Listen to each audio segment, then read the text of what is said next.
পুতুল দিয়ে যদি কাজ না হয় তাহলে তো সেই দেশে রাক্ষস লাগবে। যেই সময় আমি আন্ধারের শুটিং করেছি ওই সময়টাও কিন্তু আমি আসলে আমার রাক্ষস টিমের সাথে কমিটেড ছিলাম। আমি ম্যাক্সিমাম টাইম আমার অডিয়েন্স যেভাবে আমাকে চেনেন, আমি ড্রামা বেস কাজ করেছি, আমি রোম্যান্টিক কাজ করেছি, আমি একটু গ্রাউন্ডেড কাজ করেছি, মানে আকাশে উড়ে যায়নি কখনো। তো এবারও আমি আকাশে উড়বো না, তবে কতটুক একটা মানুষ তার ভালোবাসার কারণে ভায়োলেন্ট হতে পারেন, কতটুক অ্যাগ্রেসিভ হতে পারেন এবং একটা ডিফারেন্ট ক্যারেক্টার হতে পারে, আই থিঙ্ক অনেক এলিমেন্টস আছে, but at the end of the day people will love this character somehow. আমাকে এতটুক সুন্দরভাবে ক্যারেক্টারটা প্রেজেন্ট করার সুযোগ আসলে হৃদয় ভাই করে দিয়েছেন এখানে।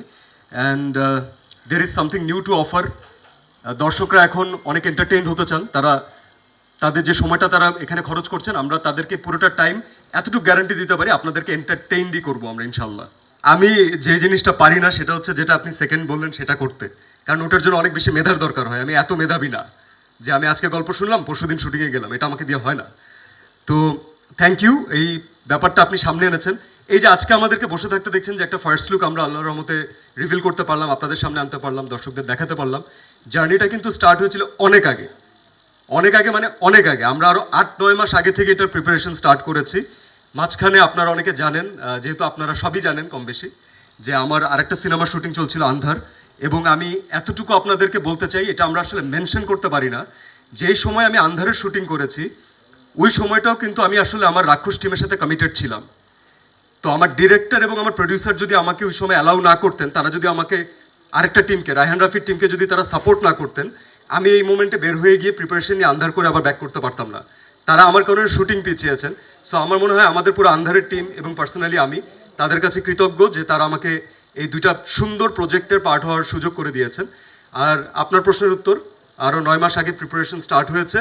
তো যেই কারণে আমরা যে কাজটা অনেকটা এগিয়ে রেখেছিলাম, তো কাজটাতে ঢুকতে আমাদের খুব সহজ হয়েছে, কারণ আমরা অনেক লম্বা একটা জার্নি পার করে ফেলেছি। এখন না আমাদের চারপাশে এত অকারেন্স হচ্ছে, এত অকারেন্স হচ্ছে, এবং আমরা সাধারণ মানুষ না প্রতিদিন মানে আফসোস করি, একটা সময় নিউজ দেখি, সোশ্যাল মিডিয়া দেখি আর আফসোস করি যে এই দেশে বিচার হবে না, আরে এইটার তো কিছু হবে না, এলো তো হবেই, মানুষের সাথে তো এমনই হবে।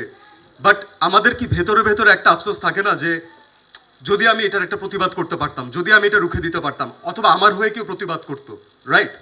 তো যেই দেশে অথবা যেই সময়ে আমরা বাস করছি, সেই সময়ে যদি পড়ি, তারপরে হচ্ছে যাদেরকে আমরা বলি যে সুন্দর সুন্দর মানুষ, এখন তাদেরকে দিয়ে যদি জিনিসটার কাজ না হয়, পুতুল দিয়ে যদি কাজ না হয়, তাহলে তো সেই দেশে রাক্ষস লাগবে।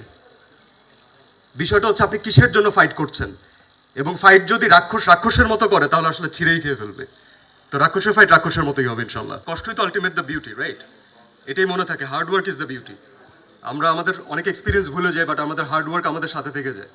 সো দেয়ার ইজ, মানে I will never say no to hard work, and I love it. আল্লাহর রহমতে যতটুকু পরিচিতি এসেছে, যতটুকু কাজ পেয়েছি, যতটুকু কাজ করছি এবং সামনে করব, আমি জানি যে hard work will always be there. So I am not afraid of that.